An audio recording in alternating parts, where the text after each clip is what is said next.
ऐसे एमएनएस के जोर की बात छोड़ दीजिए। हम सभी ने कोशिश की कि एमएनएस की भी सीटें बढ़े। एमएनएस को 6 सीटें मिले, उनके बहुत सी सीटें बहुत कम मार्जिन से हार गए। शिवसेना की लगभग 12-13 सीटें ऐसी है जो हम बहुत ही स्लाइट मार्जिन या 50-100 वोट से हार गए हैं। अगर हम जीत जाते तो आज जो आपको पिक्चर दिख रहा है मुंबई में वो नहीं दिखता। फिर भी बीजेपी और शिंदे के पास सिर्फ 4 का बहुमत है और लगभग 105 कॉरपोरेटर्स अपोजिशन में है। ये बहुत बड़ी ताकत है। वो जो महानगर पालिका का जो सदन है, ये अपोजिशन की ताकत सबसे बड़ी है।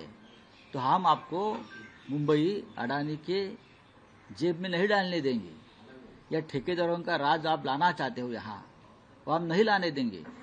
100 से ज्यादा हमारे जो पार्षद है वो आपको हर मोड़ पर रोकेंगे जब ऐसा काम आप करेंगे। बहुत बड़ी ताकत है ये। ठीक है, मेयर नहीं, लेकिन हमारे पार्टी में कुछ जयचंद थे। अगर वो जयचंद नहीं पैदा होते तो भारतीय जनता पार्टी के 100 पुरखों की भी यहाँ तादाद आती, तो भी यहाँ मुंबई में बीजेपी का मेयर नहीं बन सकता था। किसी तरह से कोशिश की जाएगी आपकी पार्टी का मेयर बने, जोड़ तोड़? नहीं, हम अभी कुछ नहीं करेंगे। किसी तरह जोड़ तोड़ पर हमारा विश्वास नहीं है, लेकिन हमारे पास बहुत बड़ा आंकड़ा है, बहुत बड़ी संख्या है। अपोजिशन के पास एक ऐसा आंकड़ा है, हम कभी भी तख्तापलट कर सकते हैं, लेकिन हम डेमोक्रेसी का आदर करते हैं, लोकतंत्र का आदर करते हैं। कैलकुलेशन कहाँ मिस जजमेंट होगा? नहीं, हमारे 10 या 12 से ज्यादा जो हमारी सीटें हैं वो बहुत कम मार्जिन से हार गए। इसलिए हार गए कि जिस तरह का मतदान जब चुनाव के दिन जिस तरह का माहौल था, लोगों के नाम कट गए, ईवीएम मशीन बंद पड़ गई, ये हो गया, उससे लोगों में थोड़ा सा हमारा वोटिंग परसेंटेज कम हो गया। नहीं तो हम जरूर जीत जाते। सर, जिस तरह से देवेंद्र फडणवीस की जो छवि बन के सामने आई है विकास पुरुष की, कहीं ना कहीं उसका फायदा होते हुए नजर आया है। अब उनके दिमाग में प्रधानमंत्री बनने का ख्वाब है। दिल्ली में जाकर प्रधानमंत्री की कुर्सी पर विराजमान होने का जो उनका जो ख्वाब है, उस दिशा में वो जा रहे हैं।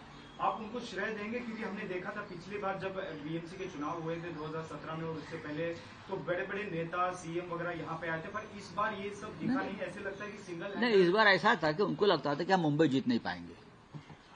उनको पूरा विश्वास था मुंबई जीत नहीं पाएंगे, और मुंबई उसने जीती भी नहीं है। ये टेम्पररी फेस है। मुंबई इस तरह से आप जीत नहीं सकते। मैंने कहा ना कि हमारे पार्टी में जयचंद बनाकर आपने शिवसेना तोड़कर पहली बार मुंबई में आपका मेयर बिठाने का सपना आपने पूरा किया है। बाकी कुछ नहीं। अगर जयचंद नहीं होता तो बीजेपी कोई आसान नहीं होता। आपने जयचंद का जिक्र किया तो कहीं ना कहीं एकनाथ शिंदे का जो वर्चस्व है वो कहीं ना कहीं इस चुनाव में कम होते हुए नजर आ रहा है। नहीं, अभी ये चुनाव के बाद एकनाथ शिंदे का अधपतन शुरू होगा। अब एक सर्कल पूरा हो गया है, और वो सर्कल पूरा हो गया है महानगर पालिका चुनाव तक। लोकसभा, फिर विधानसभा, फिर नगर पंचायत, और फिर अब महानगर पालिका।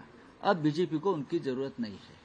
सर, एक और सवाल है। पीएमसी और पिंपरी चिंचवड के बाद जो नतीजे आए हैं, शरद पवार और अजीत पवार को काफी सेटबैक वहां दिखने में है, क्योंकि एक पूरा वन साइडेड दिखाई दिया है। तो अभी जो मर्जर की जो अटकलें हैं, आज एक ही साथ मंच भी शेयर कर रहे हैं बारामती में। हो सकता है कि आज ठीक है, उनके पार्टी में वो लोग क्या निर्णय लेंगे उसके ऊपर मेरा मत व्यक्त कर। आकलन किस तरह से रहेगा इसको आने वाले दिनों में? किस तरह से महाविकास आघाड़ी या फिर जो अपोजिशन का एक जो धड़ा है वो? देखिए, अजीत पवार ज्यादा दिन तक सत्ता में नहीं रह सकते, इतना मैं कहूंगा। जिस तरह का माहौल पुणे और पिंपरी चिंचवड में सरकार के खिलाफ बनाया था, देवेंद्र जी के खिलाफ बनाया था, तो भारतीय जनता पार्टी के मन में अजीत पवार के लिए खटास है, एक गुस्सा है। ज्यादा दिन तक अजीत पवार मुझे नहीं लगता है कि सत्ता में बैठेंगे। वो फिर उनकी घर वापसी होगी और दोनों पार्टी एक साथ, चाहे मर्जर हो या एक साथ वो काम करेंगे, ऐसा मुझे लगता है। और शिंदे को भी जाना पड़ेगा, क्योंकि अगला विधानसभा का चुनाव भारतीय जनता पार्टी शिंदे के साथ लड़ने नहीं जा रही है, शायद लोकसभा भी। आपने अगले विधानसभा का जिक्र किया। आप लोग का किस तरह से कैलकुलेशन होगा? यूबीडी, शिवसेना और एमएनएस आने वाले अभी देखो, आज नतीजे आए हैं।